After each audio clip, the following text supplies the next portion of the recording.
I was the CEO's contractual lover for 3 years. When he brought his first love back from overseas, I chose to leave. I was already pregnant at the time. 5 years later, I heard he had died in a car crash. Holding my 4-year-old son, I landed at the airport, only to accidentally bump into a cold-faced man in a tailored suit. I looked up and froze. Hi everyone, and welcome to White Fox Thread. We bring you powerful, full-length stories every day, tales of family, rebirth, betrayal, and quiet resilience. If you enjoy our content, please like, comment, share, and subscribe. Stay for the next chapter of this chilling story. I was hailing a cab with my sweet boy in my arms. And ran right into my ex-boyfriend, the one I hadn't seen in 5 years. To be honest, I panicked. I got the wrong car. My husband drives the same model, I stammered. He let out a cold laugh. There are only 2 of these cars in the entire city. One's mine. The other belongs to a 50-year-old man with a beer belly. So, who's the kid's father? My boy chimed in cheerfully, Mommy says my real daddy is a big, bad meanie who's already dead. I froze. Darling, ever consider that the deadbeat ghost standing in front of us might actually be your dad? The rain was pouring tonight. I held my sleeping boy close, standing by the roadside, waiting for the cab I'd booked. Soon, a car pulled up in front of me. I didn't know why, but it looked strangely familiar. Black, license plate ending in 88. That's the one. I darted through the rain, jumped in, slammed the door shut, all in one fluid motion. But the moment I settled in, something felt off. The interior was way too luxurious. You don't get this kind of leather and silence unless the car costs at least a few million. Wait, maybe some rich guy's out here living his undercover driver fantasy? Still trying to convince myself, I said, all right, sir, let's go. But the car didn't move. Sir? I asked, puzzled. Why aren't we going? And then, a cold, familiar voice came from the driver's seat. Long time no see, Monica Brown. The voice was deep, magnetic, and unmistakable. Only one man could sound like that. My ex. Andrew Jones. Also known as the biological father of the little angel I was clutching in my arms. How was he here? Clearly, I must have opened the wrong door, literally and metaphorically. I quickly tried to recover. Sorry. I got in the wrong car. I'll get out now. It wasn't because I was clever that I realized what was happening. It was simple logic. Unless the world had ended, someone like Andrew Jones would never be driving a cab for money. I reached for the handle, ready to bolt. Click. The door's locked. My heart leapt into my throat. I clutched my son tighter, nerves jangling. Where to? I'll take you. His tone was flat. He didn't even look at me. But I had a very bad feeling. I could not let him get a good look at my son's face. The 2 of them looked like they'd been stamped out of the same mold. No need, I forced a smile. I just got confused. My husband drives the same model. Even in the face of a crisis, I couldn't let go of my pride. Especially not in front of him. You usually call your husband, sir? Yes. That's our pet name. Got a problem with that? He hummed. This car only exists in 2 copies. One's mine. The other belongs to the head of Needham Real Estate. He's over 50, bald on top, and has quite the belly. He raised an eyebrow. You've really developed a unique taste. I gritted my teeth. I'm not into cars. I probably just made a mistake. Monica, he said, his voice too calm, I told you before, when you lie and get nervous, you touch your nose and then the back of your neck. Immediately, I pulled my hand away from the back of my neck. 5 years. And he still knew how to read me like a book. Before I could think of a way to slip out, my phone rang. Hey, girl? Sorry, my car broke down. Can you cancel the order? The taxi driver's voice boomed through the speaker, echoing around the silent car. I wanted to sink into the floor. Worse, Andrew chuckled. Deliberately. So, your husband's not coming? I took a deep breath. Bright residence. Thanks. We may have been broken up for 5 years, but I still trusted he wouldn't harm me. Maybe the silence was too heavy, or maybe he was just bored, but eventually, he asked the question I'd been dreading. How old is your son? 3. I shaved a year off Steve's real age. Doesn't look that young. He's just big-boned. Was born heavier than most kids. I glanced down at my sleeping son. My guilt was overwhelming. He didn't press further. The car fell into a heavy silence once again. The car pulled up steadily in front of the gate. Finally, I could breathe again. Thanks. I'll just hop out. I reached for the door. But he handed me a business card. My eyes locked on his hand. Still pale, elegant, and strong. Just like I remembered. And just as I started to drift into dangerous thoughts, he spoke. If you ever need anything, don't hesitate to reach out. I stared at him. When did you become such a good Samaritan? Andrew, the guy who used to frown at charity ads, now offering help? That might have been the funniest thing I'd heard all year. I gave a cold laugh. No, thanks. I was done with sentimentality. If anything, I wanted to throw his business card in his face. Oh, he smirked. You dumped me, but you still haven't moved on? He was baiting me. And I hated that it worked. Before I knew it, my hand moved faster than my brain. I snatched the card from him and said curtly, I forgot you a long time ago, Andrew. Then I crushed the card into a crumpled ball. And tossed it into the nearest trash bin. I hadn't even glanced at it. I didn't need help from my ex. If that jerk stayed far, far away from me and my son, that would already be help enough. Despite all my precautions, my son still caught a fever. And just my luck, it was flu season. The pediatric ward was packed. I held my sick little boy, waiting in the hospital from dawn till noon. And of course, right then, my editor kept calling nonstop. Yes, I'm a journalist. And missing a headline is basically a slow death in this profession. Lose your job, and you're left eating dirt. I had no choice. I took my son to see a friend who worked in orthopedics. Leo, I'm sorry to trouble you again. Could you please watch him? He smiled gently. No need to be sorry. I'm a doctor. I'd do this for any patient, especially yours. Grateful beyond words, I carefully passed my dripping son into Leo's arms. A few hours later, I finished my interview and rushed back in a panic. Thankfully, Steve's fever had gone down. I thanked Leo and got ready to leave. Just as I stepped out of his office, child in arms, I ran into someone head-on. Someone I'd seen just yesterday. Andrew. I was about to pretend I didn't recognize him. But Andrew spoke first. Your son has a fever? I froze and immediately lowered my head. Thank goodness I was carrying Steve in my arms. Only the fever patch on his forehead was visible. I knew Andrew was just being polite, but I couldn't help myself. I had to clarify. Yes, my son has a fever. I emphasized the word my, heavily. He simply responded, Before he could say anything else, I quickly changed the subject. You're hurt? Huh. I didn't know which good soul had finally knocked some sense into him and sent him limping into orthopedics. But I owed that hero a flower bouquet. Before I could laugh aloud, Andrew said, George had a minor accident. George? Of course, I knew him. He was my college classmate, Andrew's best friend, and, unfortunately, the full witness to our relationship's spectacular failure. I had zero affection left for George. After our breakup, he'd thrown sarcastic jabs at me more than once. Just last night, out of nowhere, he somehow got my number and called. Heard from Andrew you have a kid now? Wow, Monica, didn't miss a beat, huh? Stay away from Andrew. You've done enough damage to him. I'd been so mad, I actually laughed. Andrew was the one who showed up in my city, and I was the one told to stay away? Back then, I was the one left broken. How did it turn into Andrew being the victim? I snapped back. All I can say is, Andrew's tragic romantic lead act? Pretty convincing. Then I hung up. And now, today, I bumped into the two of them in the same corridor. Great. Just my luck. George was limping toward us, and I turned right around to leave. I'll give you a ride home, Andrew suddenly said. He's done here, and we're headed the same way. Please don't. I can't afford to play along with your tragic lead act. I turned and rejected him flatly. Andrew frowned, just as someone called from behind me. Monica, let's head home. It was Leo. Andrew's face darkened instantly. Leo walked up to me with his usual gentle warmth in his eyes. Monica, I switched shifts with a colleague. I'll drive you and Steve home. That's really not necessary. You've got work. Don't worry about me, I replied, feeling a little guilty. Leo had already helped me too much. I didn't want to keep piling on favors. He gave me a sheepish smile. Work's never more important than you and Steve. Hearing that from Leo made me a bit awkward. I didn't know how to respond, so I just gave a vague smile. Then Andrew's voice came in, cold and clipped. You're Monica's husband? Strangely, his tone made my heart skip a beat. And? Feel a little moved? Was this really Andrew Jones, asking politely? 5 years ago, he might have just snapped, whose mud is this? Get lost. Maybe time had changed him. Leo smiled and said calmly, nice to meet you. Judging by your age, you must be Monica's classmates or friends? I blinked in surprise. Leo didn't deny it. But he didn't admit anything either.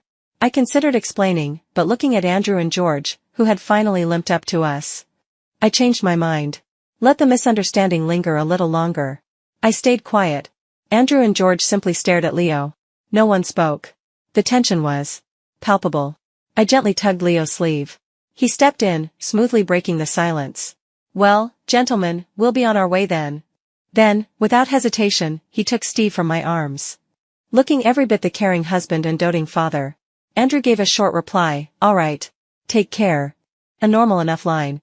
But I felt a chill go down my spine. His politeness was unnervingly excessive. I told myself I was just overthinking things. Maybe I was getting old. Maybe I was too sentimental. But that night, I woke up from a nightmare in a cold sweat. In my dream, Andrew was gripping my neck, yelling at me, asking why I did this to him. Thinking about how measured and polite Andrew had been lately, I suddenly felt a bit ridiculous. It had been 5 years. Everyone had moved on. Everyone, except me. Still clinging to the past like a fool. Steve's fever didn't go down easily. He needed 3 days of 4 treatment. And somehow, every single day, Andrew and George showed up at the hospital. I mean, even for a fracture, you don't need daily checkups, right? Resting at home for 100 days sounded more appropriate. Day 1, a coincidence. Day 2, maybe still fate. But day 3? Now it was just plain weird. I looked at George's limping leg and asked sympathetically, "Is it not healing? You're not going to lose it, are you?" George muttered under his breath, "I'm just a damn fool." What was that? Nothing. Just a sprain. Andrew insists on dragging me here for daily follow-ups. My mouth twitched. What kind of bromance were these two playing out? Just then, Leo appeared, walking past a group of nurses with coffee in hand. They all turned to watch him. Then whispered behind their hands, giggling. "That's Dr. White, right? The hospital's golden bachelor. That face. That body. Phew. I nearly panicked. Golden bachelor? You mean Leo's still officially single? So, all the pretending these days was for nothing? But the shocking part, Andrew acted like he didn't hear a thing. He just gave George a look. George, like an actor waiting for his cue, immediately began to howl. "Ow. Doc. My leg really hurts today." I couldn't stop the corner of my mouth from twitching. That performance? Guaranteed to win a Razzie Award, Worst Actor of the Year. An actor in the morning, a fraud by the afternoon. Even Leo looked like he wanted to speak up but bit his tongue. But as a doctor, he couldn't just walk away. So George dragged Leo off, still groaning dramatically. And the moment they left, the room dropped into silence. Andrew looked at me and said casually, "Your son's cute. Just doesn't really look like you." I shot back, "You know, if you can't say anything useful, silence is an option." Of course he didn't look like me. He looked like you. The man had half the answer. He knew the boy didn't resemble me, but hadn't yet realized how closely he resembled him. The truth was right in front of him. But I wasn't going to help him get there. Andrew didn't seem fazed. "I have the right to free speech," he said with a lazy smirk. Then he crouched down and greeted Steve. "Hey there, little guy. I'm your mommy's friend." Steve replied sweetly, "Hi, Uncle. I'm Steve." It was Andrew's first time meeting Steve while he was wide awake. And seeing the two of them side by side. Same eyes, same brows, same mouth. I was getting more nervous by the second. And to make matters worse, they seemed to hit it off instantly. I was stunned. Blood ties really were something, weren't they? Before I could politely break up their bonding session. My phone started buzzing. Again. Same editor. Same deadline. So annoying. But getting yelled at versus getting my paycheck docked? I knew which one hurt more. "Steve, Mommy's going to take a quick call, okay? I'll drop you off at Uncle Leo's office for a moment." Before Steve could reply, Andrew reached out and said, "I'll watch him." Let Andrew and Steve be alone together? No way. Absolutely not. The call's about to disconnect, Andrew said gently. The words editor-in-chief were flashing across my screen. I hesitated. Then gave in. Just 2 minutes. Thank you. After all, what could possibly happen in 2 minutes? Wishful thinking is a trap. Help. As soon as I finished the call and rushed back to the infusion room, I was met with a line that nearly gave me a heart attack. "Dr. White is Mommy's friend, not my daddy." "Uncle, you misunderstood." Classic. That was my good son for you. With his soft, sugary voice, he sold me out on the spot. Andrew paused. "Then who is your dad?" I wanted to charge in and stop him. But my son's mouth was way too fast. He said, loud and clear, "Mommy says Daddy was a really big bad guy. I've never met him." For some reason, I almost laughed. "Kid, have you considered that the man sitting in front of you might just be your deadbeat dad?" I stifled my laugh and hurried in before Andrew could ask anything else. And then I caught his expression. A slow shift from confusion, to curiosity, to a dawning suspicion that I'd been abandoned by some scumbag. I didn't bother explaining. But that night, when we got home, I gave my son a very serious scolding. The next day, Andrew asked again. Steve looked conflicted. "Mommy told me not to say too much to Uncle Jones." I could feel Andrew choke on air. What could I do? My son was a sweetheart, but way too honest. Monica, Andrew said, voice low, you sure know how to plan things. Excuse me? Was he accusing me of being manipulative? I stuck to my guns. You misunderstood. I just want my son to be cautious with strangers. Andrew gave me a long, meaningful look. Let's hope that's all it is. I gave 2 guilty coughs. Of course that's all. So who's the irresponsible jerk that hurt you and disappeared? That's classified. Andrew frowned. Still not over him, are you? And if I am, so what? You planning to get revenge for me? Getting revenge on himself? That would be a first. Though, technically, as a CEO of a publicly traded company, Andrew did have the money and power to do it. How do you know I won't? He said. I shot back instantly, I'm not worth that kind of effort from Mr. Jones. I quickly scooped up my son and left, fast. I swore I'd never return to that hospital again. But fate had other plans. That day, my bald editor dragged me out for a business dinner. I knew the rules, drink, regardless of how well you know the person. But this time, we ran into a tough opponent, one with a ridiculous tolerance. An hour later, I was finally waving the white flag. I really can't drink anymore, Mr. Clark. Come on, Monica. We've only just begun. A few more rounds. I had clearly said no, but the glass of red wine was still shoved into my hand. I'd dealt with this kind of situation plenty of times. The usual response? Grit your teeth and drink. But this time, someone reached in and stopped me. She said she's done. Are you deaf? Andrew appeared out of nowhere, snatching the glass from my hand and slamming it down on the table. His face was dark and stormy, chilling.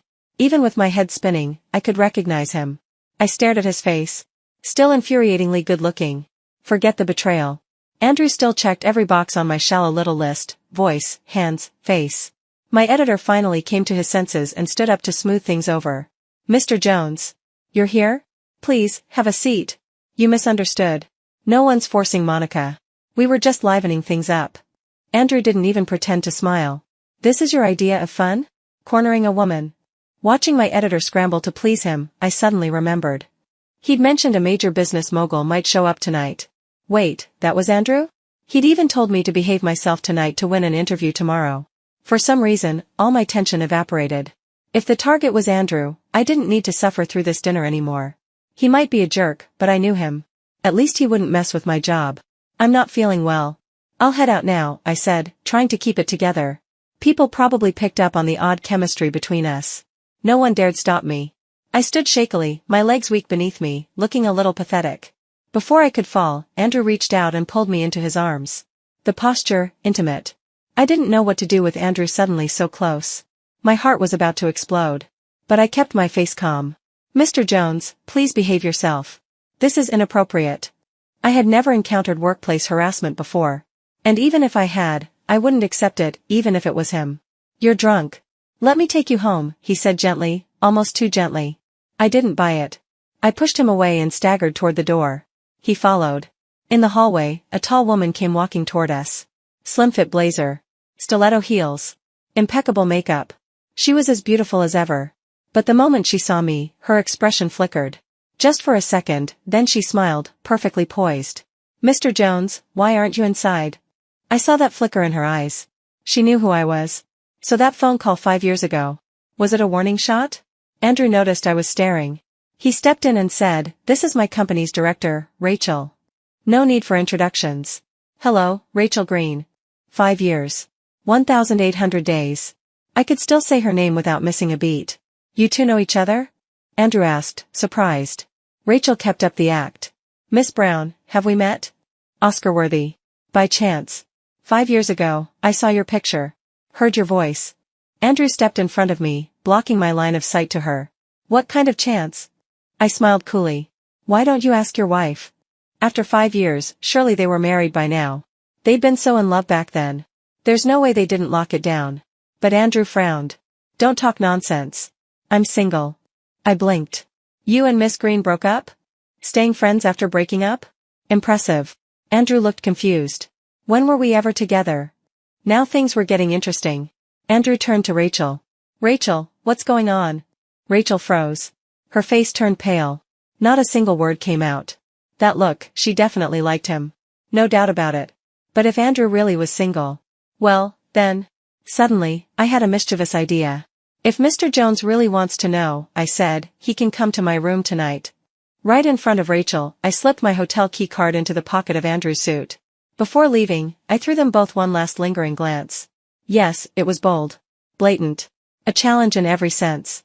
I admit, it was immature, petty, and utterly pointless. Just like those vicious female side characters in soap operas who live to stir up drama. But when I saw Rachel's face twist in anger, I couldn't deny, it felt amazing. That is, until I heard the knock on my hotel door later that night. You actually came? I blurted out as Andrew stepped in and shut the door behind him. Suddenly, I had the terrifying realization. I had invited a wolf into the house. Talk, he said. What's really going on? I didn't answer. My face was expressionless as I gestured toward the door. You come when called, leave when dismissed. What do you think I am? Andrew's face hardened. Anger flickered in his eyes. I swallowed, nerves coiling in my gut. Who else could rattle a CEO like Andrew Jones this badly? I asked you a question. It was at that moment I truly realized. Andrew treated me very differently in private than in public. With shaky defiance, I snapped, why are you yelling at me? You call this yelling? What about the way you gave me the cold shoulder before we broke up? That wasn't yelling? He was actually throwing a tantrum. You're being ridiculous, I said. Oh really? The week before we officially broke up, can you honestly say you didn't shut me out? Okay, fine. I did give him the silent treatment. But I had my reasons. Why bring up old drama? What's the point? I want the truth, he said, voice low. Why did we really break up? Could I tell him? Of course not. If I did, he'd put two and two together and realize Steve was his son. I wasn't ready for that reveal, not yet. And Rachel's situation still hadn't been fully cleared up either.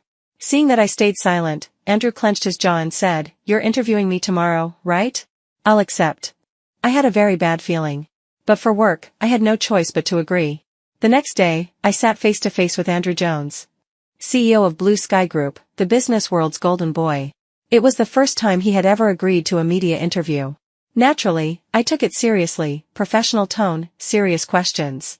None of those gossip pieces like, do you have a girlfriend, or, what's your ideal type? But Andrew? He didn't seem all that interested in keeping it professional. Mr. Jones, can you give us a brief outlook on Blue Sky's future development? No. I blinked. What? But I can talk about my personal plans, he added smoothly. Wait, what? Was Andrew the kind of person who liked discussing his private life on camera? Before I could stop him, he continued. I'm planning to win back my first love. Hopefully marry her in the next 2 years. Thunder. Right there, in the studio. My mind went blank. As his so-called first love, I had no idea how to respond. Not that he was waiting for a reply. It's been 5 years since I last dated, he added, smiling slightly. I might be a little rusty. I hope she'll be patient with me. He wasn't even looking at the camera. He was looking at me. I scrambled to recover, switching topics with practiced poise. Right. I heard Blue Sky is planning a large-scale recruitment soon. Will you be personally involved in candidate selection, Mr. Jones? Not at all, he replied. Then, without breaking eye contact, he said meaningfully, my first love has the loveliest smile. Her eyes curve like little crescent moons, just like Reporter Brown's. And he still wasn't done. And my first love doesn't just smile like Miss Brown. They're basically identical. Improvisation and humor are usually my strong suit. But that day, I was completely thrown off script. After that, I started actively avoiding Andrew. Didn't pick up his calls. Left his messages on read. But as the saying goes, you can hide from a monk, not from the temple. Andrew started waiting for me at the office. Every time, without fail. And not just that, he showed up in that ridiculously flashy, multi-million-dollar luxury car. I heard he even went around asking politely, excuse me, is Monica here? Just to make sure everyone knew he was there. With all this attention, rumors spread like wildfire. Andrew is chasing his first love. It's Monica. Andrew, will you cut it out already? Isn't it obvious? I'm trying to win you back. A man of his word, I'll give him that. I glared at him. This is harassment. Why do you keep blowing hot and cold? Just a few nights ago, Oh, I knew what he meant. That night in the hotel. I was a little drunk, lost my balance, and accidentally kissed him. Then I shoved him away and kicked him out immediately. But apparently, Andrew had misunderstood. Come on, we're adults. One kiss and now you want me to take responsibility? Suddenly, Andrew grabbed my wrist and yanked me toward him. Then dragged me to his car and shoved me into the passenger seat. I didn't even get a chance to resist. With his strength, I couldn't fight him off. The car sped off. He drove so fast, my heart nearly exploded. Where are you taking me? I shouted. He didn't answer. Speeding and running red lights will get your license revoked. Relax. I'm a law-abiding citizen. If he hadn't said anything, I might have calmed down. But the fact that he said that only made it worse. We left the city limits. He didn't slow for curves either. I clung to the handle above the door, tears threatening to fall. Was he trying to die, and take me with him? Take responsibility? Through my tears, I sobbed, "Oh, okay. I'll take responsibility." So much for being mature and composed. That version of Andrew had clearly gone out the window. For days after that, Andrew vanished. Which was suspicious in itself. When Andrew goes quiet, it means trouble is brewing. Sure enough, trouble came. Not from Andrew, but from George. He called and asked me to come to a bar. When I arrived, I snapped, "What's so urgent?" George gave me a look and gestured to the far end of the room. There, a drunk man lay passed out on the table. I crossed my arms. "George, do I look like I have nothing better to do?" "Yes, I said I'd take responsibility a few nights ago. But come on, that was in desperation. It didn't count. We've been broken up for 5 years. If he wants to drink himself into a stupor, that's his problem, not mine. Come on, Monica. He won't leave unless you show up. Then carry him out yourself." Direct, brutal, and highly effective. George blinked. "Huh? Didn't think of that. Good idea." I wasn't sure what was more concerning. George being that dumb, or me being that clever. "Look, you're already here. Just wake him up, okay? That's all." No idea what Andrew had told George. This man used to hate me, yet now he was suddenly matchmaking? Something was definitely off. And I didn't like it one bit. I wanted to leave. But George kept blocking my way. I had no choice. I walked over and used my method to wake him up. I wasn't sure whether it was the light kick or the ear tug that worked, but soon, Andrew slowly lifted his head, dazed. His eyes were unfocused at first. Then they suddenly lit up. "Monica. Monica, you came. Monica, I missed you." It had been 5 years since I last heard him call me like that. Sober Andrew was composed and mature, drunk Andrew was silly, clingy, and had the emotional IQ of a child. I had thought he'd grown up. Turns out, he hadn't changed one bit. A small part of me softened. "You're awake? Then go with George." "You have no idea how hard it was to make you get into my car," he blurted. "I spent a whole month trying, parking near you whenever you ordered a ride. You only got in once." "You." I froze. Wait. That wrong car incident had been planned? Andrew, once so arrogant and brash, had become this cautious? "You." "Monica," he cut me off. "I want to be Steve's dad." His tone was firm, voice unwavering. I nearly laughed. "Who begs to be a stepdad? Seriously?" "Stepdad is still dad," he replied without missing a beat. I knew what he really wanted. This wasn't about Steve. Not entirely. But the point was, I wasn't ready to hand over the keys to anything. "Talk to me when you're sober." One drunk fool was bad enough. I wasn't about to entertain him too. He tried to go full drama king, but Monica, ever strong, was louder than him. "I'm begging you. Isn't that enough?" He said it with the most serious expression on his face. And the most pitiful tone in his voice. Then came Rachel. Clearly agitated by the little chaos I had caused a few nights ago, she somehow got my contact info and called, asking to meet. I agreed. I wanted to settle something too, like why she had answered Andrew's phone 5 years ago. She got straight to the point. "I can help you get a high-paying, easy job in the capital. And get your son into the best kindergarten. All I ask is that you leave Andrew alone, for good." Another one, trying to push me away from him. Let me guess, 5 years later, and Andrew still can't forget me. "You're getting anxious?" I didn't want to mock her. But the way she strutted in like she owned the world, it made me want to fight back. "I'm the one who's been with him through everything these past 5 years. And I said coldly, have been through my own 5 years of hell, because of you. Pregnancy, alone. Childbirth, alone. Every time my son got sick, I was alone. Did she think I lived like a queen?" "Don't pretend you still love him," Rachel snapped. "If you did, you wouldn't have married someone else and had a child. You're divorced now, and suddenly Andrew seems like a good fallback. Now you want him to pick up the tab for you and your kid." Pick up the tab? Did she really think I saw Andrew as some pathetic fallback? To spite her, I said coolly, "And yet, Andrew's willing to pick it up." Rachel turned red. You shameless woman." "Sure," I shrugged, "but not as shameless as you, pretending to be Andrew's fiancé just to scare me away." She went pale, instantly. "And Andrew." I turned around. And there he was. Standing behind me, eyes fixed on mine. Jaw clenched. "You broke up with me because you thought Rachel was my girlfriend?" "Yes," I admitted quietly. "Monica. Are you out of your mind?" Is that really what you think of me? He turned around and stormed off. I stood there, watching his back disappear, feeling like a child caught doing something terribly wrong. That night, I was like a shell. A ghost in my own skin. I don't even remember how I got home. Or how I let George in. He explained what happened back then. Apparently, Rachel had been harassed by a sleazy guy for months. To protect herself, she told everyone she had a boyfriend, Andrew. By the time Andrew found out, it was days later. He clarified things, of course. But he didn't tell me. He didn't want me to worry. Or misunderstand. A few words could have cleared everything up. Instead, I waited 5 long years in the dark. Now, the truth was finally out. My nose burned. I felt tears gather behind my eyes. But not one of them fell. I thought maybe I didn't care anymore. Maybe I didn't love him anymore. But then, Andrew showed up at my door. Wearing the black suit I loved. Holding a bouquet of flowers. And in that instant, I wanted nothing more than to throw myself into his arms and cry. 5 years ago, things between Andrew and me were already falling apart. We'd only been out of college for a few months before we were separated by distance. Long-distance love. Fights. Cold wars. You name it, we had it. Then, just 2 months after moving to separate cities, I found out I was pregnant. It was my first time facing something like that. I was terrified. And Andrew? Couldn't reach him. His phone was always off. Trying to save money, I sat through a 12-hour train ride in a hard seat. Then walked miles just to reach his company building. I asked the front desk breathlessly, "Is Andrew here?" "Mr. Jones? He's on a business trip." "With who?" "George." I thought maybe if I couldn't reach Andrew, I could try his best friend. "No. He went with our company director, Mr. Jones' girlfriend." "Excuse me? Andrew's girlfriend?" The receptionist showed me pictures from a recent company outing. She pointed right at the woman sitting between Andrew and George. "That's her, Rachel Green. Mr. Jones' girlfriend." I left the building like a ghost. Called Andrew again and again. I needed answers. I couldn't just accept this betrayal. Finally, someone picked up.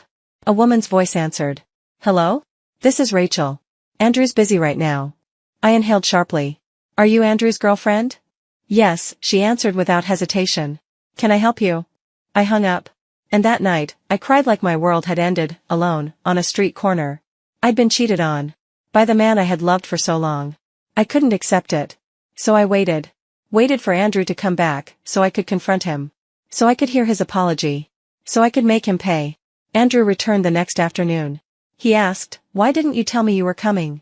So he could mentally prepare himself in advance? I shot back, "Then why didn't you pick up my call yesterday?" "You called me?"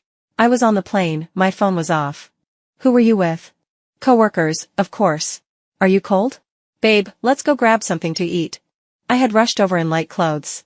My hands were red from the cold.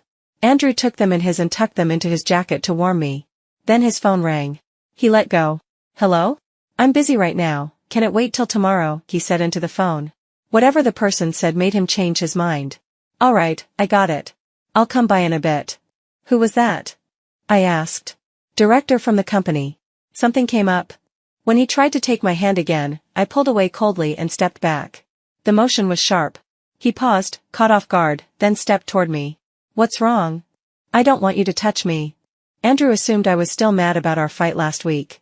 "Come on, don't make a scene," he said, exasperated. The tiredness in his voice made it sound like I was being unreasonable. And if he was like this now, before marriage, what would it be like after?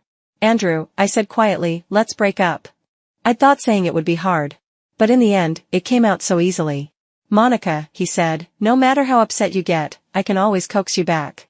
But breaking up? That I won't allow." We didn't break up that day, because Andrew simply refused. He dragged me home with him. For the next week, I ignored him. Coincidentally, my birthday was coming up. To cheer me up, he invited his buddies to my city and threw me a birthday party. The cake arrived amidst noisy laughter. Andrew nudged me, "Make a wish and blow the candles." George jeered from the side, "Sister-in-law, how about wishing to get married this year?" Everyone burst into laughter. They all thought I belonged to Andrew. I glanced coolly at George and smiled. "My birthday wish this year is that Andrew agrees to break up with me." The rowdy karaoke room went dead silent. "Come on, be good. Blow the candles," Andrew said gently. There was no shouting, no smashing of glasses. But everyone could sense, this time, I was truly angry. "You really don't know whether I'm making a scene or not?" I asked. There was no point lying to ourselves anymore. I heard Andrew's voice tremble. "You don't love me anymore?" Did you really think this was more than a game to me? I said. Our eyes met. I said clearly and calmly, after being with you, I realized, Andrew, you're really not that special. That night ended on a sour note. I left Andrew no room to save face in front of everyone. From that point on, none of our mutual friends dared mention his name to me. This time, our breakup was final. But I did end up agreeing to get back together. Maybe Andrew was afraid I'd run again. He proposed the very next day. And his proposal speech was, uniquely Andrew. Monica, I swear I'll spoil you more than I spoil our future daughter. And I'll treat Steve like my own son. I'll be the best stepdad ever. I fell silent for a moment. Then I said, is it possible that Steve is actually your son? Rachel came to apologize. She also told me how Andrew had struggled all these years, unable to let go of me, how burying himself in work was the only way he could hold it together. She said, this time, I'm really giving up. I'm leaving the city to find someone who treats me the way he treats you. I didn't forgive her, but I did wish her well. Leo also stopped by. Seeing me holding Andrew's hand, he smiled knowingly. 3 months later, we finished our honeymoon trip, with Steve in tow. Steve was overly excited the entire trip, full of boundless energy. In the end, Andrew and I were both exhausted, looking more haggard by the day. Didn't you cry about wanting to be Steve's dad? I teased. Now that you are, why the long face? That brat's just like me, non-stop chaos. You've had it rough these past 5 years. As we chatted, Steve, who couldn't go 5 minutes without making trouble, accidentally broke another cup. 3 or 4-year-olds truly are at that stage where even dogs would shake their heads. Andrew and I had long gotten used to it and continued our conversation unfazed. You take care of Steve from now on, I'm beat. Can I return him? I'd like to leave a 1-star review. Seriously, that little menace is too much. Maybe we should list him for sale. Forget it. He's our little troublemaker. Let's just restart the game. At the airport, George came to pick us up. Seeing how drained we looked, he joked, looks like you two got your souls sucked out. Still think love is worth it? Andrew clapped George on the shoulder. There's a heated blanket project in Africa. I think you're the perfect person to lead negotiations. The look he gave him was full of meaning. Then he added, don't come back unless you sell over 10 million units. George laughed awkwardly. Actually, I'm more of a homebody. I prefer the Arctic Electric Fan project, closer to home. Up to you, Andrew said. I'll support whatever you choose. Whether the project made money or not didn't matter, Andrew just wanted him out of his sight. Men and women make the best teams. Sister-in-law, why don't you come with me? George said boldly. That brazen scoundrel. I didn't even have time to reel back my grin. Thank goodness Andrew's swift kick to George's backside came just in time. Ah yes, the law of smile conservation never fails.